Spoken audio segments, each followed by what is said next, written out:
જાફરાબાદ શહેરની 2 બોટ, પછી એક બોટ રાજપરા, પણ એ પણ બોટ અમારા ધારાબંદરની જે હતી. એવી રીતે આમ 3 બોટ સંપૂર્ણપણે ડૂબી ગઈ છે અને 11 જેવા લોકો ખલાસીઓ અમારે લાપતા થયા છે. ગઈકાલથી જ બપોરથી જ જ્યારથી આ સમાચાર મળ્યા છે ત્યારે જાફરાબાદ તાલુકામાં શોકનો માહોલ લહેરાઈ ગયો છે. ભગવાન પાસે પ્રાર્થના કરીએ કે જે લોકો લાપતા થયા છે, મુખ્યમંત્રી સાહેબ સાથે વાત થઈ છે.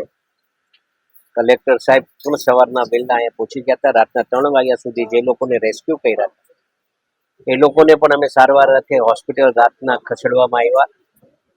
અને ભગવાન પાસે પ્રાર્થના કરવા સિવાય અમારા પાસે બીજો કઈ વિકલ્પ છે નહીં, કેમ કે જે રીતે સ્થિતિ કાલે હતી એનાથી વધારે સ્થિતિ આજે ખરાબ છે.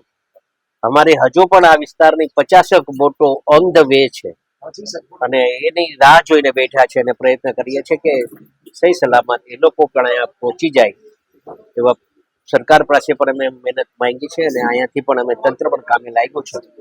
ત્યારે ભગવાન પાસે પ્રાર્થના કરવા સિવાય અમારા પાસે હમણાં કઈ છે. આપ વાતાવરણ જોઈ રહ્યા છો, ન તો હેલિકોપ્ટર ઉડી કેવી સ્થિતિ છે, ન તો કોસ્ટ ગાર્ડની નેવીની અહીંથી વાણ જઈ શકે એવી સ્થિતિ છે.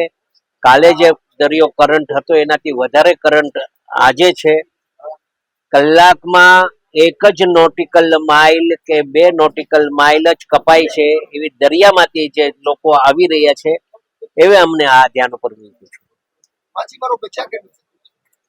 અમારે માછીમારો 25 જેટલા બચી ગયા છે અને 11 જેટલા લોકો હજુ લાપતા છે.